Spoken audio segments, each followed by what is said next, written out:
Welcome to Dividend Assets Capital's quarterly market and strategy outlook. I'm Troy Shaver, Chief Executive Officer, and I'm joined today by Susie Wang, our Chief Investment Officer at Dividend Assets Capital. And we're both portfolio managers here as well. Now let's take a look at the last 12 months. The equity markets had a massive reversion from the March lows to close on new highs at the end of the year. Growth outperformed value, large caps led, while technology was the best sector. We had an unprecedented 2020 record $6.5 trillion federal spending and provided massive financial market stability and plenty of cash in the economy. We had a dramatic increase in the use of disruptive technology. Likely that will continue in 2021. Online shopping and home delivery of just about everything, remote work, remote learning, remote medicine or telemedicine, and other personal services. In-home on-demand entertainment, cloud computing, rising social media engagement. Fixed income, the U.S. corporate bond market is closing the year with the same sort of bullishness as equities. As I've already mentioned, we've had $400 billion of bond offerings so far in January of this year. Worldwide, at the middle of January, we had COVID-19 cases worldwide reached 91.27 million, and 58.3 of them have recovered. Now let's look at the total return over the last decade. If we look at the top left chart, the S&P 500 index grew 262.8% over the last 10 years. That's 13.8% annualized. Going to the right chart, the price to earnings multiple, that's price divided by earnings per share, expanded 59.4%. or 6.6% annualized. Going to the chart at the lower left, earnings per share, the total growth over the last 10 years was 53.2% or a 4.4% annualized gain. You'll notice in 2020 the downtick in earnings per share, but we're starting to see a recovery now. Now let's look at our favorite topic, dividends. Dividends per share, the total growth over the last 10 years was 148.6% or 9.6% annualized. Now, the outlook for the economy, we're looking for 2021 to see a recovery throughout the year. We believe that the regulatory environment will be accommodative for both monetary and fiscal policies. The equity market will perform on the about the long-term average return with ample liquidity, and we remain bullish. Confidence, both business and consumer confidence, is resilient and is rebounding. Profit margins are sequential improvement quarter over quarter, with strong earnings per share growth in 2021. We're already seeing that with companies who are reporting this month their fourth quarter results. The secular trends that we see, 5G is going to be huge, artificial intelligence, digitalization, med tech, cloud, esports, which is a booming newcomer to social media, and a low carbon economy. Credit availability. Debt markets remain open, and as I mentioned earlier, $400 billion in bond offerings were completed so far in January of this year. Our preferred strategy remains bullish. Dividend growth, long-term sustainability, and a cyclical rebound for commodities.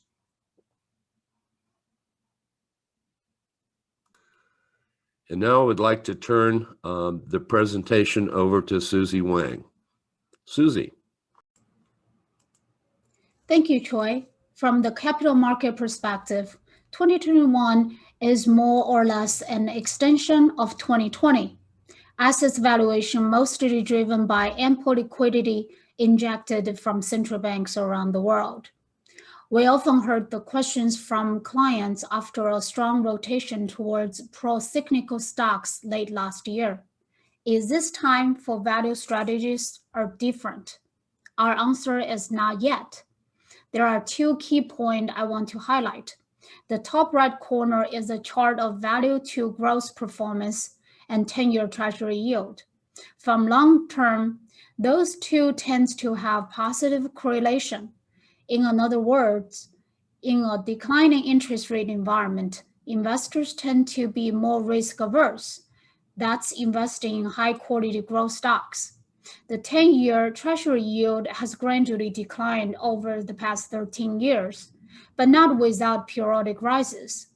We would expect a side move W shape for 10-year treasury yield for next couple quarters, depending on the strength of real economic recovery. From earning perspective, analysts expect broad year-over-year growth starting in first quarter 2021, still led by growth companies. By second quarter, pro-cyclical value companies expected to deliver over 80% growth, mostly due to easier comparison year over year. As a result, we expect cyclical stocks to get a boost near term. In the short run, opinions on stimulus, GDP growth, interest rate, and many other factors can greatly influence what leads and lags in the stock market. But over the longer term, we believe returns are far more influenced by earning growth and dividend. Similar to value stocks, despite European equities underperformance in 2020, we believe the structural issues around labor law and demographics will take time to readjust. That's limit the earnings leverage. US still offers the most attractive risk-adjusted return profile. The bottom line, we're not going to bottom fission the cheapest stock within the value bucket without a quality consideration. We believe structural winners with earning growth and dividend drives long-term superior return. Now let's talk about what matters to dividend assets capital's investment strategy. Given the absolute low interest rate environment we're in, the further PE multiple expansion can be limited. As a result, earning and dividend growth become even more important for investors. Dividends and buybacks tend to compete with the same pool of capital that companies uses to reward their shareholders. Current total shareholder yield is a combination of buyback and dividend yields, has been compressed significantly due to the asset appreciation. What is important to investors is the reliable and stable nature of dividend yield over the buyback yield. We believe we're about to enter into a hyper dividend growth environment led by earning recovery and record high cash on corporations' balance sheet. This is the most favorable environment for dividend growth strategies as we see our investable universe expand with top quality dividend growth companies. From sector perspective, energy is the only sector that still offers high dividend yield than the historic average. There's no other sectors at end of the fourth quarter offers higher buyback yield than historic average after a strong rally for pro-cyclical securities. We urge you to check out our Informed Dividend Investors Quarterly for more details regarding those key metrics we're highlighting. Now, what are the other opportunities? Let's talk about ESG. ESG stands for Environmental, Social, and Governance. And clearly, global investor interest in ESG is growing.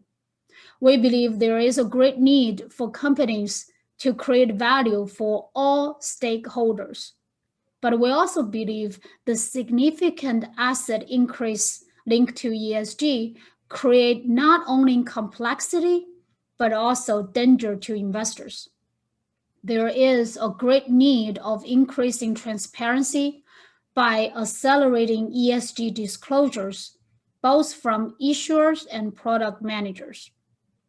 Absent of continual public education and great transparency, investors could face tough consequences. As a result, we felt the need to offer our client the most suitable way to participate the significant growth.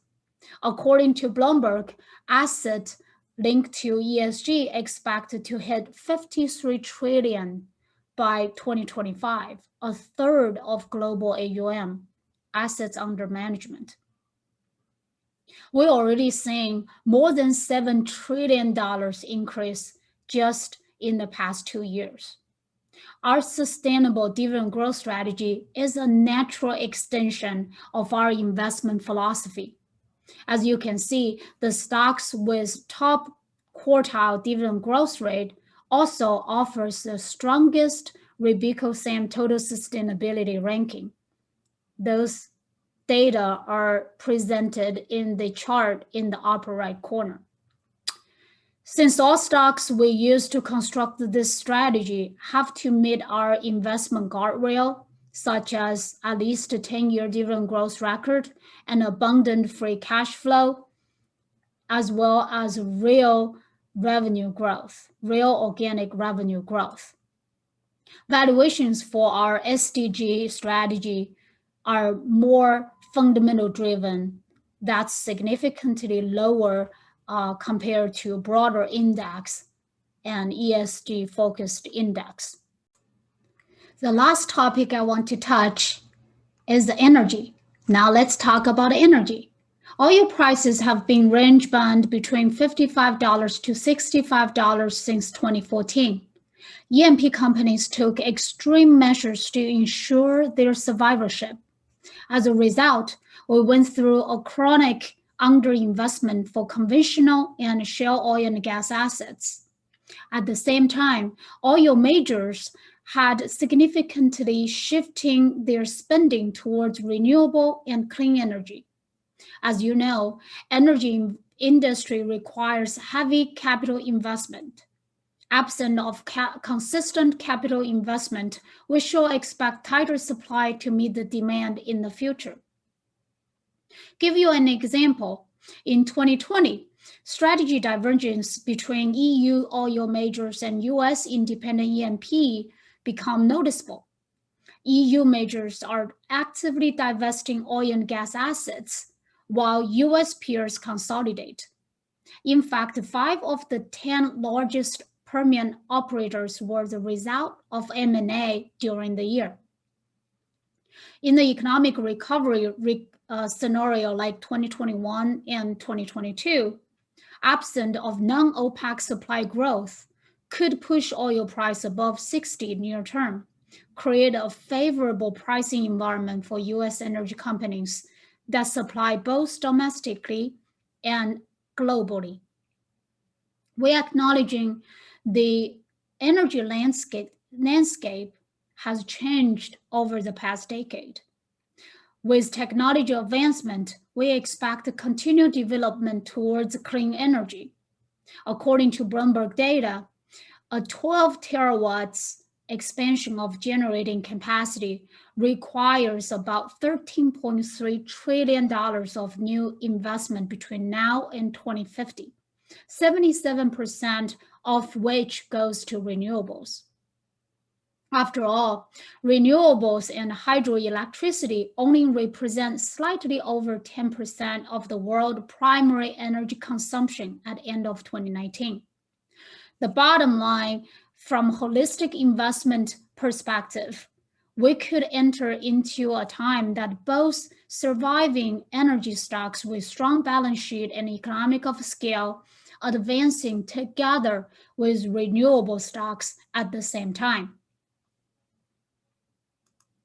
Now, thank you for your interest of Dividend Assets Capital. Please do not hesitate to reach out to us. Take care and see you next time.